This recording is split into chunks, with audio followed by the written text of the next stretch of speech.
Madame, Monsieur, bonsoir. Ravi de vous retrouver pour ce nouveau numéro de Market. On fait le point, vous le savez, sur l'actualité des marchés financiers avec le grand retour de Mathias Cotting sur ce plateau. Bonsoir Mathias. Bonsoir Nasrat. Alors dites-nous tout Mathias, quelles sont actuellement les grandes tendances sur les marchés ? Alors avant de parler des tendances actuelles et futures, j'aimerais déjà revenir sur l'origine des tendances qu'on observe. J'aimerais revenir sur ces dernières années qui ont été relativement chargées d'un point de vue économique. Notamment avec un certain nombre de chocs. Quels sont ces chocs économiques ? On en a eu un bon nombre durant ces 4 dernières années. En 2020, on a connu ce choc négatif sur la croissance avec la pandémie. En 2021, on a eu un choc positif avec la forte reprise qu'on a connue. Et puis dès 2021, on a cette vague d'inflation la plus élevée depuis les années 80 qui a commencé à se dessiner durant ces années-là. Donc beaucoup de chocs en très peu de temps. Comment est-ce que vous voyez l'évolution de la situation ?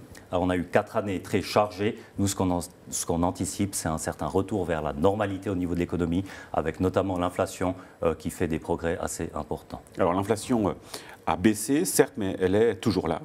L'inflation, elle a diminué, mais elle est toujours présente, effectivement. Par contre, ce qu'on observe depuis mi-2023, c'est un fort progrès, une forte baisse des chiffres de l'inflation. D'ailleurs, si on annualise les 6 derniers mois de chiffres d'inflation, on aurait vraiment des niveaux inférieurs aux chiffres officiels qu'on connaît. Alors ça, c'est pour l'inflation. Prenons un peu de hauteur. Comment se porte l'économie en général ? La tendance au niveau de l'économie, elle reste positive.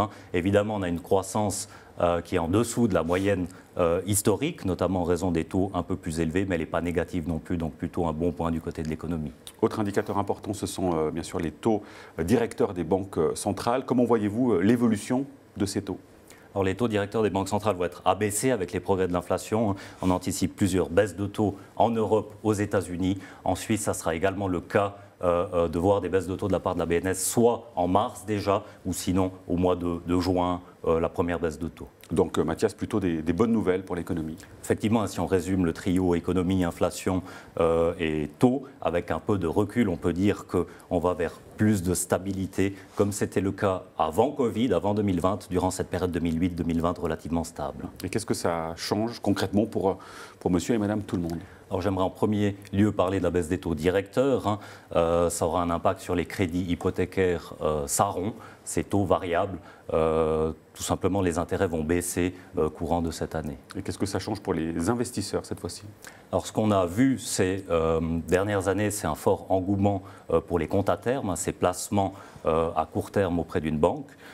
Cet engouement était en lien avec la forte hausse des rendements proposés par ce type de placement. Avec nos perspectives, les rendements de ces comptes à terme devraient baisser cette année. Alors, moins de rendement pour ces comptes à terme, quelles sont les alternatives ? Une possibilité, ça pourrait être d'acheter une obligation ou un panier d'obligations.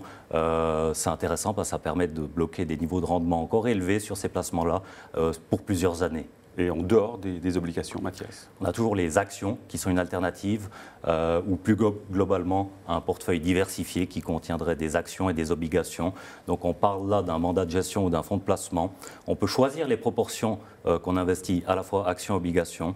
Et puis avec cette normalité qui commence à se dessiner au niveau de l'économie, nous on anticipe plus de stabilité au niveau des marchés financiers pour ces prochaines années. Merci beaucoup Mathias Cotting pour ces explications. Merci à vous. On se retrouve le mois prochain pour un nouveau numéro. Ciao.